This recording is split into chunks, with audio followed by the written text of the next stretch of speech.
প্রিয় শিক্ষার্থী, blackboard 20 YouTube চ্যানেলে আপনাকে স্বাগতম। আপনি যদি মাধ্যমিক, উচ্চ মাধ্যমিক অথবা গ্রামার শিখতে আগ্রহী এমন কেউ হয়ে থাকেন, তাহলে এই চ্যানেলটি আপনার জন্য। তো নিয়মিত ব্ল্যাকবোর্ড 20 ইউটিউব চ্যানেলটি ভিজিট করুন এবং গ্রামারের সাথে থাকুন। ধন্যবাদ। শিক্ষার্থী বন্ধুরা, ট্যাগ কোশ্চেনের 13 নম্বর ক্লিপে আপনাকে স্বাগতম।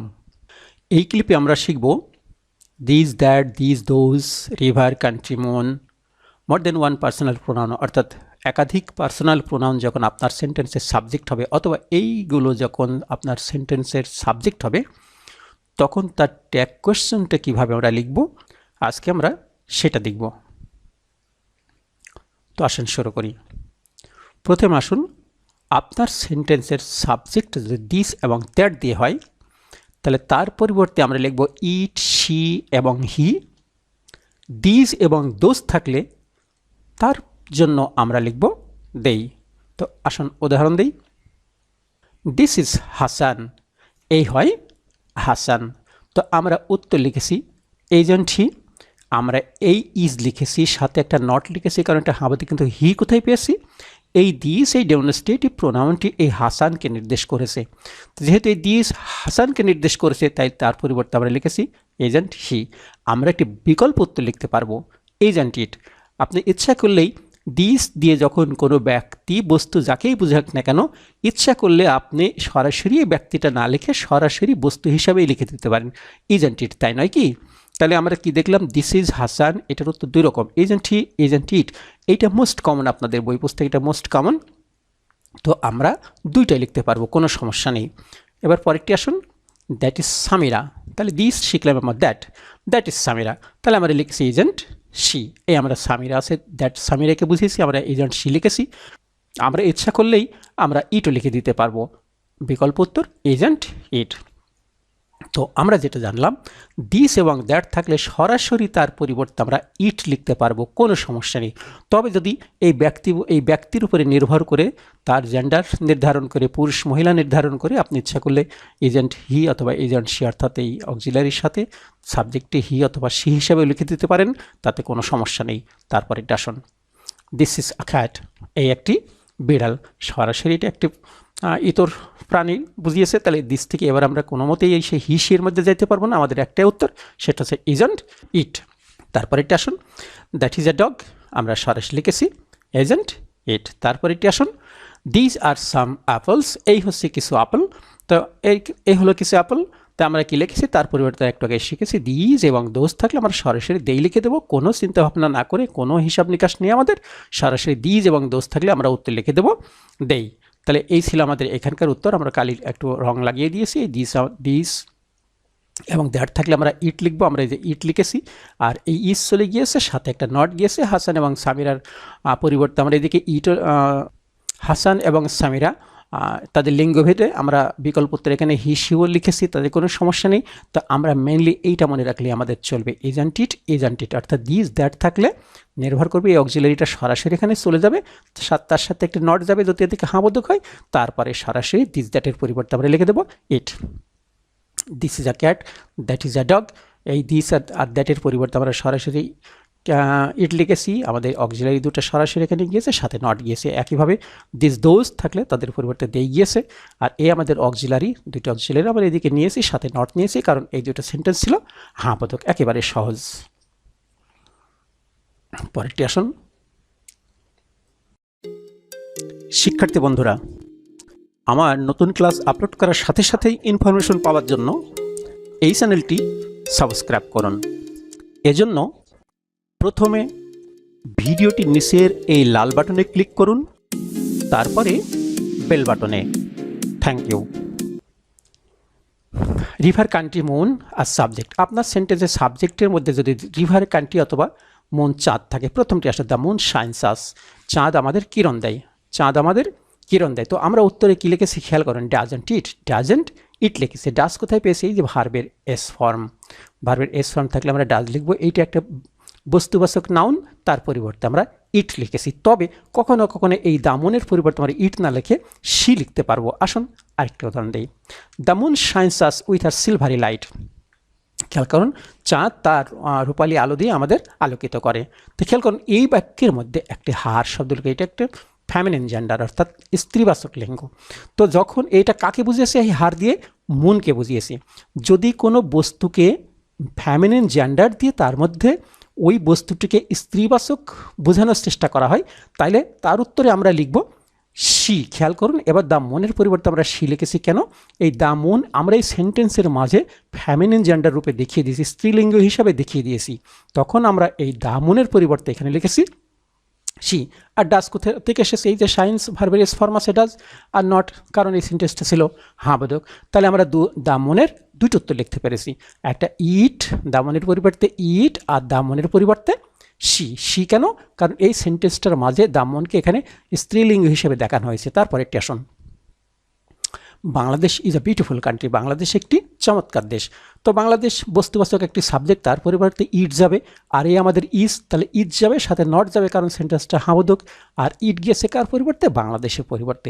ঠিক একই সেন্টেন্স যদি আমরা অন্যভাবে লিখি, বাংলাদেশ অ্যাট্রাক্টস ফরেনার্স, বাংলাদেশ বিদেশিদেরকে আকর্ষণ করে উইথ হার সেনিক বিউটি, তার মনোরম সৌন্দর্য দিয়ে। তাহলে বাংলাদেশের যে মনোরম সৌন্দর্য সেইটা দিয়ে সে কী করে? বিদেশিদের আকর্ষণ করে। খেয়াল করুন এইখানে একটা হার শব্দ ব্যবহার করেছি, কাকে বুঝে? হার সেনিক বিউটি, তার মনোরম দৃশ্য। এই হারটা কাকে বুঝিয়েছে? বাংলাদেশকে বুঝিয়েছে। তাহলে এখানে বাংলাদেশকে স্ত্রীলিঙ্গ হিসেবে, ফ্যামিনিন জেন্ডার হিসেবে দেখিয়েছে। সেই জন্য আমরা উত্তরটা ডাজন্ট শি লিখেছি। ডাজ কোথায় পেয়েছি? এই যে আমাদের ভার্বের প্রেজেন্ট রূপে এস আছে শেষে। তো আমরা জানি ভার্বের প্রেজেন্ট রূপে শেষে এস থাকলে আমরা ডাজ লিখি। এই বাক্যটি হাবোধক, তাই আমরা একটা নট লিখেছি। আর এই বাংলাদেশের পরিবর্তে এখানে যেমন নিয়েছিলাম ইট, এবার আমরা বাংলাদেশের পরিবর্তে নিয়েছি শি, কারণ এই বাংলাদেশকে ফ্যামিনিন জেন্ডার দিয়ে স্ত্রীলিঙ্গ হিসেবে প্রকাশ করা হয়েছে। তারপর একটি আসুন, the Padma is a big river. Padma একটি বড় নদী। সরাসরি সেন্টেন্সের সাবজেক্ট দ্য পদ্মা, আমাদের প্রাইমারি অক্সিলারিটা ইজ, তাহলে আমরা লিখেছি ইজ, সাথে একটা নট লিখেছি। আর এই পদ্মার পরিবর্তে এসেছে ইট, কারণ এটা বস্তুবাচক নাউন। তো এই পদ্মা আরেকবার আমরা আরেকটি বাক্য লিখি, the Padma sounds us with her murmuring sound. Padma তার কুলুকুলু ধ্বনি দিয়ে আমাদেরকে বিমুগ্ধ করে। খেয়াল করুন আমরা এখানে একটা হার শব্দ ব্যবহার করেছি। হার কাকে বুঝিয়েছে? হার মারমারিং সাউন্ড, তার কুলুকুলু শব্দ, তার কুলুকুলু তান। কার কুলুকুলু তান? পদ্মার। তার মানে এই পদ্মাটাকে আমরা এখানে ফ্যামিনিন জেন্ডার হিসেবে দেখিয়েছি। তাই যদি দেখাই তাহলে আমরা ঠিক আছে আগের সেন্টেন্সের মধ্যে শি লিখেছি, এখানে যেরকম আমরা পদ্মার পরিবর্তে ইট লিখলাম, এবার আমরা ইট না লিখে শি লিখব। তার আগে শুরু করি, এই আমাদের সানস ভার্বের এস প্রেজেন্ট রূপের শেষে এস আছে, আমরা ডাজ লিখেছি, সাথে একটা নট লিখেছি, কারণ এটা হাবোধক বাক্য। আর এই পদ্মার পরিবর্তে আমরা শি লিখেছি। আশা করি সবার কাছে ক্লিয়ার হয়েছে। আমরা একটু রং লাগিয়ে আরেকবার দেখি, দ্য মুন এখানে গিয়েছে ইট হয়েছে, কিন্তু দ্য মুন এখানে গিয়ে শি হয়েছে, কারণ কি? এই যে সেন্টেন্সের মাঝে হার আছে, ফ্যামিনিন জেন্ডার আছে। পরেরটি বাংলাদেশ, এখানে গিয়ে ইট হয়েছে, আর পরেরবার বাংলাদেশ এখানে গিয়ে শি হয়েছে, কারণটা কি? বাংলাদেশকে আমরা এখানে মাঝখানে হার হিসাবে দেখিয়েছি, তাই আমরা এখানে শি লিখে দিয়েছি। তারপরটা শুনুন, the Padma is a big river. Padma একটি বড় নদী। ইজ অ্যান ইট, এই পদ্মার পরিবর্তে আমরা এখানে ইট লিখেছি, আর এই ইজ আমাদের এখানে চলে গিয়েছে, এই আমাদের নট, কারণ এই বাক্যটি হাবোধক। একই রকম বাক্যে পদ্মার পরিবর্তে এবার আমরা এখানে শি লিখেছি, কারণ এই পদ্মাকে এখানে হার হিসাবে অর্থাৎ স্ত্রীলিঙ্গ হিসেবে দেখানো হয়েছে। তাহলে আশা করি সবার কাছে এটা পরিষ্কার হয়েছে। এই ডু নট, ডাজ নট, নটের হিসাব আমাদের সবার জানা। তারপরে এখান থেকে অক্সিলারি কেমন করে আমরা এদিকে নিয়ে যাব, এগুলো আমরা এটা 14 নম্বর ক্লিপে আমরা অলরেডি চলে এসেছি। সবগুলো আমাদের শেখা শেষ হয়েছে। যদি আগের শেখার ধারাবাহিকতা থাকে, আপনাদের আগের ক্লিপগুলো যদি দেখা থাকে, তো আসুন আমরা পরের একটি প্র্যাকটিস শিটে যাই। প্র্যাকটিস শিটের আগে আমাদের আরেকটি লেসন আছে। আফটার সেন্টেন্সের সাবজেক্ট এরিয়াতে যদি একাধিক পার্সন থাকে, লক্ষ্য করুন I, you, he, first person, second person and third person, সবগুলো পার্সন অথবা এই তিনটার মধ্যে যে কোনো দুটো পার্সনের ব্যবহার যদি থাকে, তাকে আমরা ট্যাগ কোশ্চেনে কী করব? খেয়াল করুন, উদাহরণ দেখুন। I, you and he are friends. আমি, তুমি এবং সে বন্ধু, সবাই আমরা বন্ধু। তো এই সবার মাঝে আমি আসি, সবাইকে নিয়ে যখন আমি থাকবো তখন সেটা হয়ে যায় আমরা। খেয়াল করুন, উত্তর দেখুন অ্যান্ড উই। তাহলে এই উই কোথায়? এখানে কোথাও কিন্তু উই নেই, কিন্তু আমি, তুমি, সে সবাই মিলে আমরা হয়েছি আমরা, তাই আমরা এখানে লিখেছি উই। আর কোথায় পেয়েছি? আর আমরা এখানে এই যে আমাদের অক্সিলারি বসিয়ে দিয়েছি, এই সেন্টেন্সটা হাবোধক নট লিখেছি। আর আমি, তুমি, সে তিনজন মিলে হয়েছি আমরা। অর্থাৎ যখন আমাদের বাক্যের সাবজেক্টে একাধিক পার্সন থাকবে, তার মধ্যে যদি আমি আমরা থাকি অর্থাৎ আই উই থাকে তখন অন্য পার্সনকে মিলিয়ে সে এখানে গিয়ে হবে উই। পরেরটা শোন, we and you are friends, আমরা এবং তোমরা বন্ধু, আমরা এবং তোমরা বন্ধু। সরাসরি সেন্টেন্সের মাঝে উই আসে, তাহলে উই থাকলে ইউ এর প্রাধান্য কম, সবার আগে আমার প্রাধান্য, আমার বা আমাদের প্রাধান্য আগে বেশি হবে। এবার আমার উত্তরে কি লিখেছি খেয়াল করুন, অ্যান্ড উই। তাহলে এখানে আই সবার সাথে মিলে উই হয়েছে, এখানে সরাসরি উই দেওয়া আছে, সরাসরি উই হবে। এখানে ইউ এর গুরুত্ব কম, ইউ আমার সাথে মিলিয়ে আমরা হয়েছি, আমরা উই লিখেছি। আর এই আমাদের অক্সিলারি সরাসরি চলে গিয়েছে, আর নটটা কেন গিয়েছে এটা হ্যাঁ বোধক। পরেরটি আসুন, you and I are friends, তুমি এবং আমি বন্ধু, আবার এর মধ্যে আমি আসি। খেয়াল করুন এতক্ষণ আমি প্রথমের দিকে এবার শেষের দিকে, কোনো সমস্যা নেই, আমি যেখানেই থাকি না কেন সেখানেই এখানে গিয়ে সে উই হবে। তাহলে উই কেন হয়েছে, এখানে আই, এখানে উই, এখানে আই, অন্য পার্সনের সাথে যখন আমি বা আমরা থাকবো তারা ট্যাগ কোশ্চেনে সরাসরি উই হয়ে যাবে, এইটুকু মনে রাখতে হবে। অক্সিলারি এখানে গিয়েছে আর এটা হাঁ বোধক, এখানে নট গিয়েছে। পরেরটি আসুন, he and you are friend, সে এবং তুমি বন্ধু। খেয়াল করুন এইবার এই দুটো সাবজেক্টের কোনোটাতেই আমি নেই। যখন আমি বা আমরা নেই তখন আমরা এদিকে আর উই লিখতে পারবো না। তো যখন আমি বা আমরা আই অথবা উই আপনার সাবজেক্টে থাকবে না তখন আপনি কাকে প্রাধান্য দেবেন, প্রাধান্য দেবেন তুমিকে প্রাধান্য দেবেন, ইউকে প্রাধান্য দেবেন। তাহলে এই ইউ এদিকে যাবে, হি যাবে না। তো খেয়াল করুন উত্তরে এই যে আন্ট ইউ, আমরা হিকে নিই নাই, আমরা ইউকে নিয়েছি। তবে এই ইউর মধ্যে হি সহ আছে, he and you are friend, সে এবং তুমি বন্ধু, কি তোমরা বন্ধু নও? তাহলে আমরা প্রথমে প্রাধান্য দেবো ফার্স্ট পার্সন, তারপর প্রাধান্য দেবো সেকেন্ড পার্সন ইউকে। এবার পরের সেন্টেন্স আসুন, he and she are friends, সে এবং সে বন্ধু, এটা পুরুষ এটা মহিলা, একজন ছেলে আর একজন মেয়ে দুইজনে বলছে তারা বন্ধু।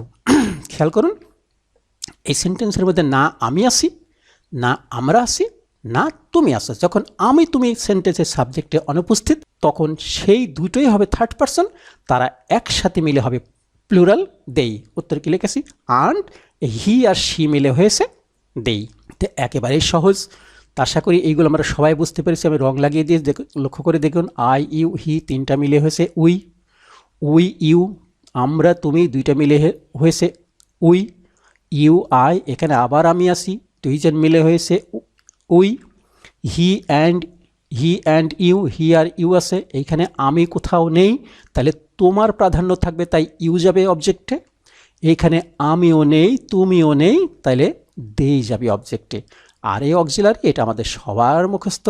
সাথে নট কেন গিয়েছে, কারণ এই প্রত্যেকটি সেন্টেন্সই হ্যাঁ বোধক, আমরা প্রত্যেকটি উত্তরে লিখেছি না বোধক। আশা করি সবাই আমরা সেন্টেন্স বুঝতে পেরেছি, একেবারেই সহজ, কোনো জটিলতা নেই। শুধু আমাদের পার্সনটা মনে রাখতে হবে, আই ইউ হি তিনটার মধ্যে আমি আসি, আমার প্রাধান্য থাকলে উই, ইউ দুইটার মধ্যে আমরা আসি, আমরার প্রাধান্য থাকলে উই, ইউ আই আবার এর মধ্যে আমি আসি তাহলে আমার প্রাধান্য থাকবে উই, হি ইউ আমি নাই কিন্তু তুমি আসো তাহলে তোমার প্রাধান্য ইউ, হি সি আমিও নাই তুমিও নাই তাহলে তাদের দুইজনের একসাথে মিলে হবে দেই। এই ছিল আমাদের এই লেসন। আশা করি সবাই বুঝতে পেরেছেন, একেবারেই সহজ জিনিস। সবাইকে থ্যাংক ইউ জানিয়ে পরের ক্লিপ দেখার জন্য আহ্বান জানাচ্ছি। Thank you to all.